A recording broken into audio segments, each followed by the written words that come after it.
Saint Bartholomew church, Kalyan east. ചരിത്ര വഴികളിലൂടെ ഒരു തിരിഞ്ഞുനോട്ടം.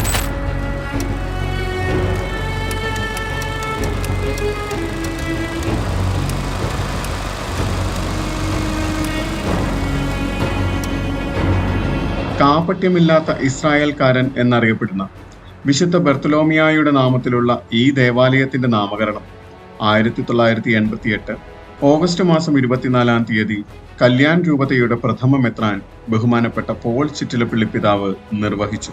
1970 മുതൽ കല്യാണിൽ സീറോ മലബാർ ക്രിസ്തീയ സമൂഹമുണ്ടായിരുന്നു. 1988 രൂപതാ സ്ഥാപനത്തെ തുടർന്ന് 125 കുടുംബങ്ങളെ ഒത്തുചേർത്ത് ഫാദർ ജോർജ് ഇടക്കളത്തൂർ കല്യാൺ ഈസ്റ്റിൽ ഇടവക സ്ഥാപിച്ച് പ്രഥമ വികാരിയായി പ്രവർത്തനം ആരംഭിച്ചു. കല്യാൺ ഈസ്റ്റിലെ അവർ ലേഡി ഓഫ് ലൂഡ്സ് എന്ന ലാറ്റിൻ പള്ളിയിൽ 25 രൂപ വാടക കൊടുത്താണ് അക്കാലത്ത് വിശുദ്ധ കുർബാന അർപ്പണം നടത്തിയിരുന്നത്. നേരത്തെ നമ്മൾ കുർബാനയ്ക്ക് പോയിക്കൊണ്ടിരുന്ന മലയാളം ലാറ്റിൻ കുർബാനയായിരുന്നു. നമ്മുടെ സീറോ മലബാർ സഭയുടെ കുർബാനയായിരുന്നില്ല, ലാറ്റിൻ കുർബാനയ്ക്കായിരുന്നു നമ്മൾ പോയിക്കൊണ്ടിരുന്നത്. അത് എല്ലാ ഫോർത്ത് സൺഡേയിലും അവിടെ ഉണ്ടായിരുന്നു. ചില സമയങ്ങളിൽ അച്ഛനില്ലായെങ്കിൽ നമ്മളവിടെ ചെല്ലും തിരിച്ചു പോരും. കുർബാന ഉണ്ടാകാറില്ല. പള്ളി ഇല്ലാത്ത സമയങ്ങളിൽ നമ്മളുടെ ഓരോരുത്തരുടെ വീടുകളിൽ പോയിട്ടാണ് കുർബാന ആദ്യകാലങ്ങളിൽ ചൊല്ലിക്കൊണ്ടിരുന്നത്. അവിടെ ഞായറാഴ്ച കുർബാന ഇല്ലായിരുന്നു, ശനിയാഴ്ചയായിരുന്നു കുർബാന വെച്ചത്. പക്ഷേ എല്ലാ കാര്യങ്ങളും ഉണ്ടായിരുന്നു. സെൻറ്റ് ആൻ്റണിയുടെ നൊവേന, മാതാവിൻ്റെ നൊവേന, എല്ലാ കാര്യങ്ങളും അവിടെ വെച്ചിരുന്നു. അതുപോലെ നമ്മുടെ ഫീസ്റ്റ്, സെൻറ്റ് ആൻ്റണിയുടെ ഫീസ്റ്റ് എല്ലാം ആഘോഷിച്ചു. അന്ന് സെൻറ്റ് ആൻ്റണി എന്നായിരുന്നു പേര് വിട്ടിരുന്നത്. അന്ന് ക്രിസ്മസിന് ഈ പുൽക്കൂട് മത്സരവും ഇതൊക്കെ വെച്ചിരുന്നു. കുർബാന ആദ്യമായിട്ടില്ലെങ്കിലും അതുപോലെ തന്നെ ഓരോ യൂണിറ്റിൻ്റെ പേരല്ലെങ്കിലും ഓരോ വീട്ടുകളിൽ ഉണ്ടാക്കിയിട്ട് ഇത്ര ഒരു സമ്മാനം കൊടുക്കലൊക്കെ ഉണ്ടായിരുന്നു ക്രിസ്മസിന്. ഞങ്ങൾ വരുന്ന സമയത്ത് അവിടെ കുർബാനയ്ക്ക് വേണ്ടിയിട്ട് ഞങ്ങൾ സമരം ചെയ്തിട്ടുണ്ട്. അവിടെ കുർബാനയ്ക്ക് വേണ്ടിയിട്ട് ജംജൂട്ട്സിൽ ഞങ്ങൾ വിത്തൽവാടിയിൽ നിന്ന് വലിയ കാര്യമായിട്ട് റിക്ഷയൊക്കെ പിടിച്ച് വെള്ളത്തിൽ ഓടി വരികയാണ്. വരുമ്പോഴാണ് ഇവിടെ ചിലപ്പോൾ പറയുന്നത് ഇവിടെ കുർബാനയില്ല. വിത്തൽവാടിയിൽ നിന്ന് ഇവിടം വരെ റിക്ഷ പിടിച്ച് വേണം ഞങ്ങൾക്ക് വരാൻ 2-3 പേർ. അന്ന് കഴിയുമ്പോൾ പറയും കുർബാനയില്ല, പിന്നെ ഞങ്ങൾ തിരിച്ചു പോകും. അങ്ങനെയൊക്കെ ആയിരുന്നു കിടന്ന് കളിച്ചിരുന്നത് കുറേ നാൾ. ഇവിടെ കുർബാനയ്ക്ക് വരുന്നേക്കാളും മുമ്പ് വെസ്റ്റിലേക്ക് പോകാറുണ്ട്. മാസത്തിൽ ഒരു പ്രാവശ്യം 2ാമത്തെ സൺഡേ അങ്ങോട്ട് വെസ്റ്റ് പള്ളിയിൽ, ലാറ്റിൻ പള്ളിയാണ് അന്ന് അവിടെ, മറ്റേ പള്ളികളൊന്നുമില്ല, ഓൾഡ് ലൂഡ്സിൽ കുർബാനയ്ക്ക് പോകാറുണ്ട്. മാസത്തിൽ ഒരു പ്രാവശ്യം പോകും. അത് പിന്നെ അവിടെ ശരിക്ക് അച്ഛനുണ്ടായിരിക്കും. അവിടെയൊക്കെ വലിയ മാറ്റമൊന്നും ഉണ്ടായിട്ടില്ല. ഇവിടെ ഈ ലാറ്റിൻ പള്ളിയിൽ അച്ഛന്മാർ വരാണ്ടായിരുന്നു. ചിലപ്പോൾ വരും, ചിലപ്പോൾ വരില്ല. അതിൽ താമസിക്കുമ്പോൾ സെൻറ്റ് ജോൺസിലേക്ക് കുർബാനയ്ക്ക് പോകണമെങ്കിൽ പാടത്ത് കൂടെ വെള്ളത്തിൽ കൂടെ ആ ഭാഗത്തു നിന്ന് വേണം സെൻറ്റ് ജോൺസിലേക്ക് എത്താനായിട്ട് സ്കൂളിലേക്ക് പിള്ളേരെ കൊണ്ടുപോകും. അങ്ങനെ തന്നെയാണ് കുറേ കഷ്ടപ്പാടോട് കൂടിയിട്ടുണ്ട്. ഇപ്പോൾ ആ വഴിയൊക്കെ മാറി കേട്ടോ. അന്ന് കുറേ കഷ്ടപ്പെട്ടിട്ട് സെൻറ്റ് ജോൺസിലേക്ക്, അന്ന് ഭായിമാരൊന്നല്ല, അമ്മമാരെന്നെ മക്കളെ കൊണ്ടുപോകുന്നു എല്ലാ കാര്യത്തിലും. അതുപോലെ മക്കളുടെ കുർബാന സ്വീകരണം, മാമോദീസൊക്കെ സെൻറ്റ് ജോൺസിൽ വെച്ചിട്ട് തന്നെയാണ് കഴിച്ചേക്കുന്നത്. എല്ലാതും അച്ഛന്മാരെന്നെ നടത്തി തന്നിട്ടുണ്ട്. എല്ലാ കാര്യങ്ങൾക്കും ഒരു കുഴപ്പമുണ്ടായിട്ടില്ല. 1989 മാർച്ച് മുതൽ ഫാദർ ജോർജ് പുറത്തൂർ ഇടവക വികാരിയായി സേവനമനുഷ്ഠിക്കുമ്പോഴാണ് സ്വന്തമായ ഒരു ആരാധനാലയം എന്ന ആശയം വളർന്നു വന്നത്. തുടർന്ന് 1990 സെപ്റ്റംബർ മുതൽ ഇടവകയെ നയിച്ച ഫാദർ വർഗീസ് മണവാളന്റെ കാലത്ത് വിജയനഗറിൽ പള്ളിക്കായി നമ്മൾ സ്വന്തം സ്ഥലം വാങ്ങി. സ്ഥലത്തിന് എടുക്കാൻ നമ്മൾ കൂടുതൽ ഇത് വന്നത് നമുക്ക് ധ്യാനം പോയപ്പോഴേ, ധ്യാനത്തിന് പോയപ്പോൾ പിന്നെ നമ്മൾ മുന്നോട്ട് സ്ഥലം അന്വേഷിക്കാൻ തുടങ്ങി. അപ്പോൾ മണവളച്ചനായിരുന്നു. മണവളച്ചൻ പറഞ്ഞു നമുക്ക് സ്ഥലം എടുക്കണം, വെറുതെ ഒരു സ്ഥലം ഇത് കാണിച്ചു തന്നു. ആദ്യം ആ കാനറ ബാങ്കിൻ്റെ അവിടെ പറഞ്ഞത്, നമ്മുടെ കയറ്റത്ത്. അപ്പോൾ അച്ഛൻ പറഞ്ഞു റോഡ് സൈഡ് വേണ്ട, കുറച്ച് ഉള്ളിലേക്കായി എടുക്കാമെന്ന് പറഞ്ഞു. അങ്ങനെ ഈ സ്ഥലത്തിൻ്റെ അവിടേക്ക് വന്നു. ഈ സ്ഥലത്തിൻ്റെ ഇടയ്ക്ക് വന്നപ്പോൾ ആദ്യം ഒരു പ്ലോട്ട് നോക്കി. അതിനുള്ള പൈസ നമ്മുടെ ഇല്ലല്ലോ, ഒട്ടും പൈസ ഇല്ല. അപ്പോൾ ഈ പൈസ കാണിച്ചു തന്നതിന് കമ്മീഷൻ ആദ്യം വേണമെന്ന് പറഞ്ഞു. ആദ്യം ദൂലേന്ന് കൊണ്ട് വരുത്തന്നെ. അപ്പോൾ ഞാൻ പറഞ്ഞു ഇവിടെ പൈസ ഒന്നുമില്ല, എന്താ ചെയ്യുക? അപ്പോൾ എൻ്റെ കണ്ണാട വേണമെന്ന് പറഞ്ഞു, കൂളിംഗ് ഗ്ലാസ്. അത് ആദ്യം എനിക്ക് തായോ, എനിക്ക് പൈസ ഒന്നും വേണ്ടെന്ന് പറഞ്ഞു. അപ്പോൾ റേബണിൻ്റെ ചേട്ടൻ തന്ന കൂളിംഗ് ഗ്ലാസ് ഫസ്റ്റ് അത് കൊടുത്ത് ആദ്യം ഡൊണേഷൻ അങ്ങനെ കൊടുത്ത് സ്ഥലത്തിൻ്റെ ഇടയ്ക്ക് കൊടുത്തു. അപ്പോൾ ഈ ഫസ്റ്റ് പ്ലോട്ട് എടുത്തു. ആ പ്ലോട്ട് എടുത്തപ്പോൾ അച്ഛൻ പറഞ്ഞു അല്ല നമുക്ക് 2ാമത്തെ പ്ലോട്ട് എടുക്കണം, ഒരു പ്ലോട്ട് എടുത്താൽ ശരിയാവില്ല, നമുക്ക് ആൾക്കാർ കൂടി വരില്ലേ, അപ്പോൾ നമുക്ക് 2 പ്ലോട്ട് എടുത്തിട്ട് ഒരു ഹോളായിട്ട് പണിയാം എന്ന് പറഞ്ഞു. പാർവട്ട പണി. അപ്പം നിങ്ങൾക്ക് ഓണർക്ക് കൊടുക്കാനുള്ളത് കൊടുത്തു. എന്നിട്ട് ഇവിടെ സെപ്പറേറ്റ് നമ്മൾ വെച്ചിട്ട് വേറെയും കൊടുത്തു. അതിൽ 2 ലക്ഷം 1 ലക്ഷമൊക്കെ ആയിട്ടാണ് വേറെ ഓണർക്ക് കൊടുത്ത് അവതരിപ്പിച്ചത്. അങ്ങനെ 2 പ്ലോട്ട് കണ്ടിന്യൂ ആയി പള്ളിയിലെ. അവിടെ നിന്ന് പിന്നെ കുറച്ച് കഴിഞ്ഞിട്ട് പിന്നെ സ്കൂളിൽ പോകണി പഠിക്കണമെന്ന് പറഞ്ഞു സ്കൂളിൻ്റെ പിന്നെ ബാക്കിലേക്ക് സ്ഥലം എടുത്തത് 2 പ്ലോട്ട് വീട്. അപ്പോൾ ഈ മഠം വേണമെന്ന് പറഞ്ഞു, മഠത്തിൻ്റെയും ആ സൈഡ് തന്നെ കിട്ടി. എല്ലാം ദൈവം അനുഗ്രഹിച്ച് കിട്ടിയെന്ന് പറയാം. നമ്മുടെ ഒരു കഴിവല്ല, ഒക്കെ ദൈവം അടുപ്പിച്ച് തന്നു, ഇത്രയേ ഉള്ളൂ. നമുക്ക് വേറൊന്നും പറയാനില്ല. ബുദ്ധിമുട്ടുണ്ടെങ്കിൽ അതെല്ലാം ദൈവം കൃപയും തന്നിട്ടുണ്ട് നമുക്ക്. നമ്മൾ എത്ര സഹിച്ചു അത്ര കൃപ നമുക്ക് തന്നിട്ടുണ്ട്. സ്ഥലം എടുക്കുമ്പോൾ പൈസ കൊടുക്കാനായിട്ട് പൈസ ഇല്ലാണ്ടാകുമ്പോൾ നമ്മൾ ആദ്യം ടോക്കൺ കൊടുക്കണം. ഇവിടെ ടൈമിന് കൊടുത്തില്ലെങ്കിൽ സ്ഥലം പോവും. അപ്പോൾ അത് മണവളച്ചൻ വെസ്റ്റലി പള്ളിയിൽ വികാരി ആയതുകൊണ്ട് അവിടുത്തെ ട്രസ്റ്റിയായിട്ട് സംസാരിച്ചിട്ട് ആരോടും അവിടുത്തെ ട്രസ്റ്റിയോട് സംസാരിച്ചിട്ട് തൽക്കാലത്തേക്ക് ട്രസ്റ്റിൻ്റെ പിതാവിൻ്റെ പൈസ വരണ വരെ നമുക്ക് യൂസ് ചെയ്യാൻ പറഞ്ഞിട്ട് ഇവർക്ക് ടോക്കൺ പരിപാടി ആ പൈസ കൊടുത്തു. അല്ലെങ്കിൽ ആ സ്ഥലം പോവില്ലേ. തന്നെയല്ല ഇവർക്ക് ടൈമിന് പറഞ്ഞ് നമുക്ക് കൊടുത്ത പൈസ ടോക്കൺ കൊടുത്തിട്ടുണ്ടായിരുന്നു, ആ പൈസയും പോവും. അപ്പോൾ അത് റിസ്ക് എടുത്തു മണവളച്ചൻ വളരെ റിസ്ക് എടുത്തിട്ടുള്ള കാര്യങ്ങൾ നടത്തിയത്. 1993 സെപ്റ്റംബറിൽ വികാരിയായി വന്ന ഫാദർ തോമസ് തൈക്കൂട്ടമിന്റെ സമയത്ത് പള്ളിക്ക് ഒരു പ്ലാൻ ഉണ്ടാക്കി KDMCയിൽ അപ്രൂവലിനായി കൊടുത്തു. തുടർന്ന് 1994 ഫെബ്രുവരി മുതൽ ഇടവക വികാരിയായിരുന്ന ഫാദർ ജോർജ് ചീരാൻകുഴിയുടെ കാലത്ത് വിത്തൽവാടിയിൽ ഒരു ഫ്ലാറ്റ് സ്വന്തമായി വാങ്ങി അതൊരു ചാപ്പലായി രൂപപ്പെടുത്തുകയും 1996 ഡിസംബറിൽ പോൾ ചിറ്റിലപ്പള്ളി പിതാവ് ആശീർവാദ കർമ്മം നിർവഹിക്കുകയും ചെയ്തു. ഇതേ കാലഘട്ടത്തിൽ ചിഞ്ച്പാടയിൽ കന്യാകുമാരി അപ്പാർട്ട്മെന്റിൽ പള്ളിയുടെ ഓഫീസ് ആവശ്യങ്ങൾക്കായി ഒരു ഫ്ലാറ്റ് വാടകയ്ക്കെടുക്കുകയും ചെയ്തു. ഇവിടെ മതപഠന ക്ലാസുകൾ, മാതൃസംഘം മീറ്റിംഗ്, വൈകിട്ട് കുർബാന എന്നിവയും ഉണ്ടായിരുന്നു. നമ്മുടെ ഫോർമലായിട്ടുള്ള കാറ്റഗിസം നമ്മൾ പള്ളി ആരംഭം തുടങ്ങി തന്നെ കാറ്റഗിസം നമ്മളിവിടെ നടത്തുന്നുണ്ടായിരുന്നു. എങ്കിൽ നമ്മൾ ശരിയായിട്ട് ഫോർമലായിട്ടുള്ള ഒരു catechism class wise division wise നടത്താൻ തുടങ്ങിയത് 94-95 വർഷത്തിന്, അതായത് ചീരാങ്കുഴി അച്ഛൻ ഇവിടെ ചാർജ് ചെയ്തതിന് ശേഷമാണ് നമ്മൾ ആ ഒരു ആരംഭം തുടങ്ങിയത്. അതോടൊപ്പം നമ്മൾ അത് ആരംഭിച്ചത് നമ്മുടെ ഒരു ടെമ്പററി ആയിട്ട് നമ്മളൊരു ഓഫീസ് റൂം എടുത്തിരുന്നു കന്യാകുമാരി അവിടെ ബിൽഡിങ്ങിൽ. അതിനുശേഷം ഭീമാസാഗറിൽ 2-3 റൂമുകൾ കാറ്റഗിസ്റ്റിനായിട്ട് എടുത്തു. അപ്പോൾ അവിടെ പല റൂമുകളിലായിട്ട് ആൾക്കാരുടെ വീടുകളിലും അന്ന് ഭീമാസാഗറിലുണ്ടായിരുന്ന ആൾക്കാരുടെ റൂമിലും കാറ്റഗിസം എടുത്തിരുന്നു. 1-2 വീടുകളിലൊക്കെ ആയിട്ട് കാറ്റഗിസം എടുത്താണ് നമ്മൾ നടത്തിക്കൊണ്ട് പോകുന്നിരുന്നത്. അപ്പോൾ പള്ളിയുടെ വെഞ്ചിരിപ്പോട് കൂടി അവിടെ നിന്നുള്ള നിർത്തിയിട്ട് പിന്നെ നമ്മുടെ പള്ളിയുടെ ഹാളിലോട്ട് നമ്മൾ കാറ്റഗിസം മാറ്റുകയാണ് ഉണ്ടായത്. അതിനുശേഷം ഫോർമലായിട്ട് നമ്മുടെ ഹാളിൽ, പള്ളിയുടെ മുകളിലുള്ള ഹാളിൽ അവിടെ കർട്ടനിട്ടാണ് ആരംഭകാലങ്ങളിൽ നമ്മൾ ക്ലാസ് ഡിവൈഡ് ചെയ്ത് കാറ്റഗിസം ഉണ്ടായിരുന്നു. ആ സമയത്ത് പള്ളി പണി കഴിഞ്ഞ സമയത്ത് നമ്മുടെ സെബാസ്റ്റ്യൻ വടക്കുംപാടനച്ഛനായിരുന്നു. ആ സമയത്താണ് അങ്ങനെ കാറ്റഗിസം ഫോർമലായിട്ട് നമ്മൾ ആരംഭിച്ചത്. 1997 ജനുവരിയിൽ കല്യാൺ ഈസ്റ്റിൽ ഒരു കമ്മ്യൂണിറ്റി സെന്റർ നിർമ്മിക്കുന്നതിനുള്ള അനുവാദം കളക്ടറേറ്റിൽ നിന്ന് ലഭിച്ചു. അത് കഴിഞ്ഞിട്ട് ഈ പള്ളിക്ക് സ്ഥലം വാങ്ങിക്കണത് മണവാളച്ചൻ പള്ളിക്ക് സ്ഥലം വാങ്ങിക്കണത്. അതിനുവേണ്ടി പൈസ ആരുടെ കയ്യിലും ഇല്ല. 2 ലക്ഷം അഡ്വാൻസ് കൊടുക്കാൻ പോലും ആരുടെ കയ്യിലും പൈസ ഇല്ല.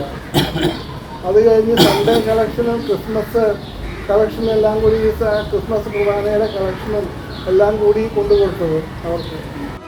1997 ഫെബ്രുവരി 2 പുതിയ പള്ളിയുടെ ശിലാസ്ഥാപനം പോൾ ചിറ്റിലപ്പള്ളി പിതാവും തോമസ് ഇലവനാൽ പിതാവും സംയുക്തമായി നിർവഹിച്ചു. 1997 ജൂണിൽ ഫാദർ സെബാസ്റ്റ്യൻ വടക്കുംപാടൻ ഇടവക വികാരിയായി എത്തുകയും അദ്ദേഹത്തിന്റെയും ഇടവക അംഗങ്ങളുടെയും നിസ്വാർത്ഥ സഹകരണത്തിൽ 1998 പുതിയ കമ്മ്യൂണിറ്റി സെന്ററിന്റെ പണി വിജയനഗറിൽ ആരംഭിച്ചു. കായികമായിട്ട് ഒരുപാട് മണ്ണ് ചുമക്കുകയോ എല്ലാവരും നമ്മൾ തന്നെയല്ല ചെയ്തിരുന്നത്. ഈ പള്ളി വരുന്നതിന് വേണ്ടിയിട്ട് കഷ്ടപ്പാടായിട്ട് ഭയങ്കര കഷ്ടപ്പാടായിരുന്നു. മണ്ണ് ചുമക്കുക, പെണ്ണും ആണും ആരൊന്നും ഇല്ലായിരുന്നു. എല്ലാവരും അവനവനാൽ കഴിവ് ചെയ്തുകൊണ്ടിരിക്കുകയായിരുന്നു. അപ്പോൾ ഇതൊരു ഈ സ്ഥലം ഒരു ഭയങ്കര ആകാരമായ ഞാൻ ഇപ്പം നിൽക്കുന്നത് നമ്മുടെ ഈ ടാങ്ക് ഇരിക്കുന്ന ഇടം. അത് എനിക്ക് പറയുന്നത് രാവിലെ 10 മണി തൊട്ട് വൈകുന്നേരം 6 മണി വരെ ഇവിടെ എല്ലാ ദിവസങ്ങളിലും വണ്ടിയുണ്ട്. അത് ലാസ്റ്റ് നിമിഷങ്ങളിൽ ഫിനിഷിങ് ടൈമിൽ കൊച്ചു പിള്ളേർ തൊട്ട്. പിന്നെ ഈ പള്ളിക്ക് വേണ്ടിയിട്ട് കൂടുതലും വളരെയധികം പ്രയത്നിച്ച ഒരാളുണ്ട്, നമ്മുടെ മരിച്ചുപോയ ജോൺസൺ. മരിച്ചുപോയില്ലേ ജോൺസൺ ഈ പള്ളിക്ക് വേണ്ടിയിട്ട് വളരെയധികം കഷ്ടപ്പെട്ട ആളാണ്. ബ്ലെസ്സിങ്ങിന് ഒരു 10 ദിവസം മുമ്പ് നമ്മുടെ അൾത്താരയുടെ പെയിൻറ്റിങ് നടക്കുമായിരുന്നു. ആ സമയത്ത് ഇവിടെ ഒരു ചെറിയ പ്രശ്നം ഉണ്ടായിരുന്നു. ഈ അൾത്താരയുടെ പെയിൻറ്റിങ് നശിപ്പിക്കാൻ വേണ്ടി കുറേ ആൾക്കാർ തീരുമാനിച്ചിട്ടുണ്ട്. അപ്പോൾ അതിനുവേണ്ടി ഇവിടെ രാത്രി അവർ പ്രശ്നങ്ങൾ ഉണ്ടാക്കും എന്ന് ഇത് വന്നിരുന്നു. അപ്പം നമ്മുടെ ട്രസ്റ്റി കെ ഫ്രാൻസിസ് ആയിരുന്നു. KK ഫ്രാൻസിസ് ഞങ്ങൾ സെൻറ്റ് ജോർജ് യൂണിറ്റ് ആയിരുന്നു. ഈ അടുത്ത ഭാഗത്തുള്ളവര് ഞങ്ങള് രാത്രി ഇവിടെ വന്ന് കിടത്തായിരുന്നു. ഞങ്ങൾ സെൻറ്റ് ജോർജ് യൂണിറ്റ് ആയിരുന്നു.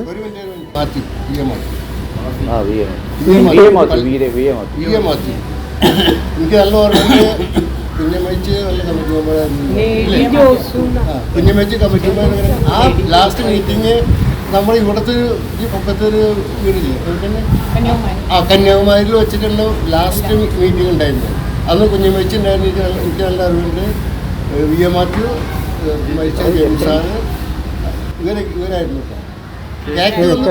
പിന്നീട് വന്നില്ലേ? അതിൽ വന്നതിന് ശേഷമാണ് അപ്പം പക്ഷേ ഈ കേക്ക് ഞാൻ നമ്മുടെ റാഫി, ഞങ്ങൾ 5-8 പേര്, പിന്നെ നമ്മുടെ സണ്ണി, നമ്മളെല്ലാം സെൻറ്റ് ജോർജ് യൂണിറ്റുകാരായിരുന്നു. എന്നിട്ട് അപ്പോൾ ഇവിടെ അടുത്ത് കിടക്കുന്ന സെൻറ്റ് ജോർജ് യൂണിറ്റ് ഞങ്ങളായിരുന്നു. അതുകൊണ്ട് ഞങ്ങളെല്ലാവരും രാത്രിയാകുമ്പോൾ ഇവിടെ എത്തും. ഒരു 10 മണിയോടെ ഇവിടെ എത്തും. അങ്ങനെ 3 ദിവസം കഴിഞ്ഞു. 4ാമത്തെ ദിവസം ഞങ്ങളിങ്ങനെ ആകാംക്ഷയോട് ഇറങ്ങും വരുമോ എന്ന് നോക്കി ആകാംക്ഷയോട് നോക്കുമ്പോൾ എന്താ ഒരു ജീപ്പിൻ്റെ സൗണ്ട് കേൾക്കുന്നു. എല്ലാവരും റെഡിയായി. ഇപ്പോൾ എന്തെങ്കിലും പ്രശ്നം ഉണ്ടാകുന്ന കരുതി എല്ലാവരും റെഡിയായിട്ട് ഇങ്ങനെ കേൾക്കുക. അങ്ങനെ ആ നിമിഷത്തിലാണ് ജീപ്പ് വന്ന് ഇവിടെ വന്ന് നിന്ന് അവർ 3-4 പേര് ഇറങ്ങി. അവരേതൊരു വീട്ടിൽ പോയി. അവരെന്തോ എടുത്തിട്ട് അവർ തിരിച്ചു പോയി. ഞങ്ങളെല്ലാവരും ഒന്നും സംഭവിച്ചില്ലല്ലോ എന്നുള്ള മനസ്സമാധാനത്തിൽ ഇരുന്ന് നേരം വെളുത്തപ്പോൾ അന്ന് ഇവിടെ ഈ ഇവിടെ കുറ്റിക്കാടായിരുന്നു. ഇവിടെ ഒന്നുമില്ല, കുറ്റിക്കാടായിരുന്നു. 1999 ഒക്ടോബർ 31 അഭിവന്ദ്യ പിതാവ് തോമസ് ഇലവനാൽ വെഞ്ചരിപ്പ് കർമ്മം നടത്തി. നമ്മുടെ സ്വപ്ന സാക്ഷാത്കാരമായ ഈ ദേവാലയം ഇന്ന് സിൽവർ ജൂബിലി കൊണ്ടാടും. ദേവാലയ നിർമ്മാണത്തിന് ശേഷം 2002 മുതൽ 2006 മെയ് വരെ ഫാദർ സുനിൽ കാടപ്പറമ്പിൽ ഇടവകയെ നയിച്ചു. ഈ സമയത്താണ് ദേവാലയത്തിന്റെ ഫ്ലോറിംഗ് ഗ്രാനൈറ്റ് ഇട്ട് ചെയ്ത്. 2006 ജൂൺ മുതൽ 2011 മെയ് വരെ ഫാദർ സെബാസ്റ്റ്യൻ മുടക്കാലിൽ ഇടവക വികാരിയായിരുന്നു. ഈ കാലഘട്ടത്തിൽ പള്ളിയുടെ മുൻവശം പുതുക്കി പണിതു. 2011 ജൂൺ മുതൽ 2015 മെയ് വരെ ഇടവക വികാരിയായിരുന്ന ഫാദർ ഡേവിസ് തരകന്റെ സമയത്താണ് പഴയ ഓൾട്ടറും പാരിഷ് ഹാളും പുതുക്കി പണിതത്. 2015 മുതൽ 2018 മെയ് വരെ ഫാദർ സിറിയക് കുമ്പാട്ട് ഇടവകയെ നയിച്ചു. പള്ളിക്ക് സ്വന്തമായി ഒരു ഷോപ്പ് വാങ്ങിയത് ഈ കാലത്താണ്. 2018 മെയ് മുതൽ 2021 നവംബർ വരെ ഫാദർ ലിജോ മുള്ളോങ്കൽ ഇടവക വികാരിയായിരുന്നു. 2021 നവംബർ 4-ാം തീയതി സ്ഥാനമേറ്റ ഫാദർ മാർട്ടിൻ കോമ്പാറ ഇടവക വികാരിയായി തുടരുന്നു. 2023 ഒക്ടോബർ 29-ാം തീയതി കല്യാൺ ഫൊറോന വികാരി ഫാദർ ഷിബു പുളിക്കലും ഇടവക വികാരിയായ ഫാദർ മാർട്ടിൻ കോമ്പാറയും ഇടവകാംഗങ്ങളുടെ സാന്നിധ്യത്തിൽ മെഴുകുതിരി തെളിയിച്ച് ഈ ദേവാലയത്തിന്റെ സിൽവർ ജൂബിലി ആഘോഷങ്ങൾക്ക് തുടക്കമിട്ടു. ഈ ആഘോഷവേളയിൽ നമ്മുടെ പ്രവർത്തനങ്ങൾക്കൊപ്പം ഓരോ കാലഘട്ടത്തിലും സഹകരിച്ച നല്ലവരായ എല്ലാ വൈദിക സന്യാസിനികളെയും ഇടവകാംഗങ്ങളെയും മറ്റു വ്യക്തികളെയും സ്നേഹപൂർവ്വം സ്മരിക്കുന്നു. പ്രത്യേകമായി നമ്മുടെ ഇടവകയിൽ അസിസ്റ്റന്റ് വികാരിമാരായി സേവനമനുഷ്ഠിച്ച father Shijo Parayil, father Jomon Thekkunthala, father Jomon Kurishinkal, father Thomas Kunnathettu, father Justo Menachery, father Jenson Purathur, father Frinto Ollukaran എന്നിവരെയും സെയിന്റ് തോമസ് സ്കൂൾ അഡ്മിനിസ്ട്രേറ്റേഴ്സായി പ്രവർത്തിച്ച ഫാദർ ബിബിൻ ചീനോത്ത് വട്ടുകുളത്തിനെയും ഫാദർ സോജി പേഴത്തിങ്കലിനെയും സ്മരിക്കുന്നു. ഈ ദേവാലയം സ്ഥാപിതമായതു മുതൽ ഇവിടെ ട്രസ്റ്റിമാരായി സേവനമനുഷ്ഠിച്ച Thomas CK, Joy PK, Jose AD, Mathew George, late Chacko B, Thomas NV, Francis CA, Rajan CM, Basi Anto, late James Jacob, Paul KR, Chacko BJ, late Jose Paliyakkara, Mathew BA, late Francis KK, Emmanuel CL, Abraham CC, George AJ, Thomas EP, Simon Valappan, Roy J Kottaram, Cherian BJ, Martin Joseph, Abraham KU, Vincent MC, Joy PT, Jose CV, Shaji Thomas, Joy Philip, late Johnson CJ, Joseph Pullan, Salas Joseph, Joseph Kuncheria, Martin Varghese, Jins Mathew എന്നിവരുടെ നിസ്വാർത്ഥ സേവനത്തെ സ്മരിക്കുന്നു. നമ്മുടെ ഇടവകയിലെ അജപാലന ശുശ്രൂഷയിലും മതപഠനത്തിലും നമ്മെ സഹായിക്കുന്ന FC convent Noida പ്രൊവിൻസിലെ സിസ്റ്റേഴ്സിനെയും നന്ദിയോടെ ഓർക്കുന്നു. നമ്മുടെ ദേവാലയത്തിൽ പിതൃവേദി, മാതൃസംഘം, യുവജന സംഘടന, ഗായക സംഘം, അൾത്താര സംഘം എന്നീ സംഘടനകളുമുണ്ട്. കാരുണ്യ ട്രസ്റ്റ് ജീവകാരുണ്യ പ്രവർത്തനങ്ങൾക്ക് നേതൃത്വം നൽകുന്നു. പ്രാർത്ഥനയ്ക്കായി ഒരു കരിസ്മാറ്റിക് പ്രാർത്ഥനാ ഗ്രൂപ്പും മതപഠനത്തിനായി കാറ്റിസം ഡിപ്പാർട്ട്മെന്റും സജീവമായി പ്രവർത്തിക്കുന്നു. നമ്മുടെ ഇടവക വൈദികരാലും കന്യാസ്ത്രീകളാലും സമ്പൽ സമൃദ്ധമാണ്. 2014 December 27 mister CA Francis Kochuthresia ദമ്പതിമാരുടെ മകൻ ഫാദർ ഫ്രാങ്ക്ലിൻ ചെറുവത്തൂർ പ്രഥമമായി ഈ ഇടവകയിൽ നിന്നും വൈദിക പട്ടം സ്വീകരിച്ചു. 2021 ജനുവരി 2 VA പൗലോസ് ബേബി ദമ്പതിമാരുടെ മകൻ ഫാദർ ഷിനു വിധേയത്തിൽ വൈദിക പട്ടം സ്വീകരിച്ചു. ദൈവത്തിന്റെ മുന്തിരിത്തോപ്പിൽ വേല ചെയ്യുവാനായി നമ്മുടെ ഇടവകയിൽ നിന്നും brother Akshay Paulson Attokkaran, brother Justin Joy Pokkath, brother Nijo Jose Kallimoodu, brother Donal Sabu, brother Prince Luka Theredath എന്നിവർ പരിശീലനം നടത്തിക്കൊണ്ടിരിക്കുന്നു. ഈ ഇടവകയിലെ AP ഔസേപ്പ് LC ദമ്പതികളുടെ മകൾ സിസ്റ്റർ ലിറ്റി ത്രേസിയും ജോർജ് മോളി ദമ്പതികളുടെ മകൾ സിസ്റ്റർ റോസ് മേരിയും FC കോൺവെന്റിൽ സിസ്റ്റേഴ്സായി സേവനമനുഷ്ഠിക്കുന്നു. 14 യൂണിറ്റുകളും 256 കുടുംബങ്ങളുമായി മുന്നോട്ടു പോകുമ്പോൾ ജാതി മത വർഗ വർണ്ണ കൊടിനിറ ഭേദങ്ങളില്ലാതെ ചുറ്റുമുള്ള ജനങ്ങളുടെ സാമൂഹിക സാമ്പത്തിക ജീവിത പ്രശ്നങ്ങളിലേക്ക് ഇറങ്ങിച്ചെല്ലുവാനും പ്രവർത്തിക്കുവാനും സാധിച്ചു എന്നതിൽ ഞങ്ങൾ കൃതാർത്ഥരാണ്. ഏറെയൊന്നും പ്രവർത്തിച്ചു എന്ന അവകാശവാദമല്ല, മറിച്ച് ഇനിയുമേറെ പ്രവർത്തിക്കുവാൻ ബാക്കിയുണ്ട് എന്ന ബാധ്യതയാണ് ഞങ്ങൾ ഏറ്റെടുക്കുന്നത്. തെറ്റുകൾക്കും കുറ്റങ്ങൾക്കും കുറവുകൾക്കും മനുഷ്യൻ അതീതനല്ല എന്നിരിക്കെ പരസ്പരം എല്ലാം ക്ഷമിച്ച് സൗഹൃദത്തിന്റെ പുതിയ വാതായനം തുറക്കുന്നതാവട്ടെ ഈ സിൽവർ ജൂബിലി എന്ന ആശംസയോടെ